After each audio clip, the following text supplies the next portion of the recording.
You're watching Founders and Visionaries.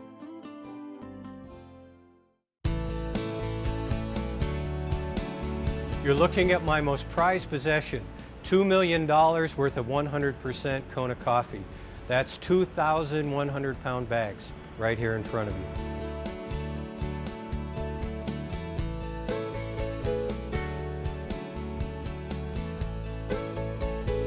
So Jim, thanks for having us here today. We're really excited to learn lots about the history and everything about Royal Kona Coffee. How did it all get started? We were actually a division of Sara Lee Coffee from the mainland.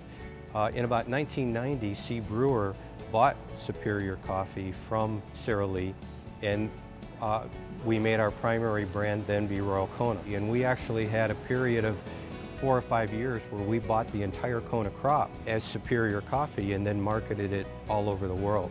We were sold by C. Brewer, and at the same time we were sold, we also acquired Lion Coffee. So when you acquired Lion Coffee, that was actually a pretty good connection with what you already had going with Royal Kona. Well, exactly. And that was really the beauty of that whole acquisition. Royal Kona was the largest food service provider in the state. Lion was the largest provider to retail stores. So when we put those two together, we became the biggest in both channels, and that really gave us a lot of efficiencies and abilities to really compete in the marketplace because our volume was big and we had a lot of economies of scale. And you don't just roast and pack coffee. You're at the top of your game in a lot of areas. How much coffee do you manufacture here? We roast about 4 million pounds of coffee a year. And we're also the largest buyer and roaster and packer of Kona coffee in the world. We buy up to 25% of the entire Kona crop. We have our own processing mill over in Kona. So we buy it from the farmers, we turn it into green coffee, we bring it over here, and then we roast it.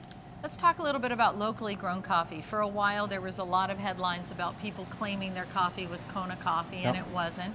So my question is twofold. Is Kona coffee still prized around the world?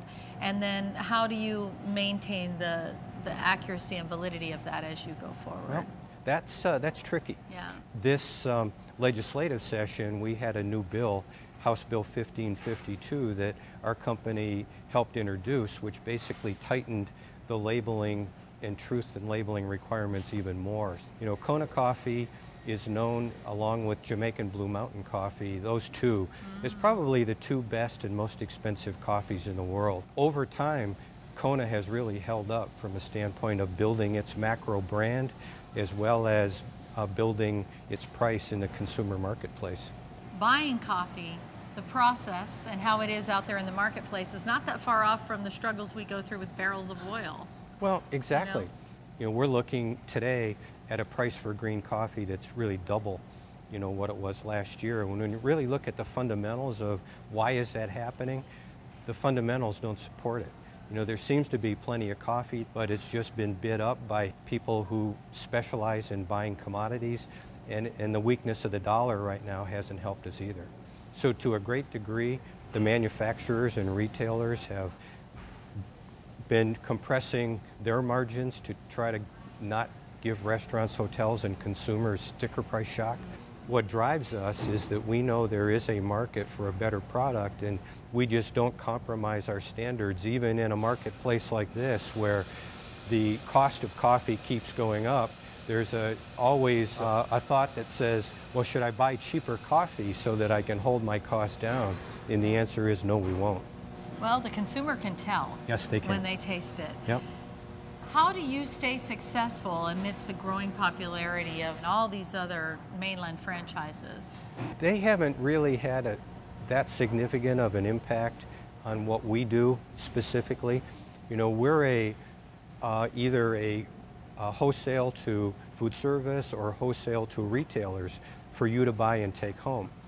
Almost everybody still brews some coffee at home. So really, a company like Starbucks hasn't really competed with us so much as they have done us a favor by educating the consumer as to what a good cup of coffee should taste like. So more people buy better coffee than they did before to take home, even though they're buying cups of coffee out when they're at work. What do you think it is about coffee that we all love so much? Well, I think Coffee falls into that category of things that they always call comfort foods. It's sort of a macro experience that coffee's a part of, just sitting down, putting your feet up, and enjoying yourself.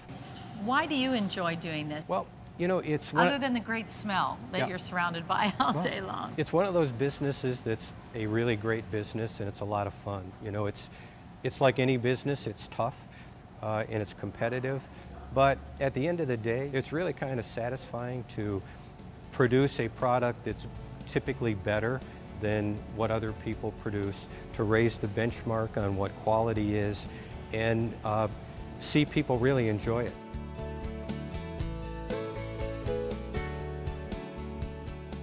Show me how this all works. Okay, well, the way quality works here, I've got 4 or 5 points that must-dos. Okay. One, we have to buy really good coffee to begin with. Use the right recipe, roast it to the right color, pack it in an oxygen-free environment.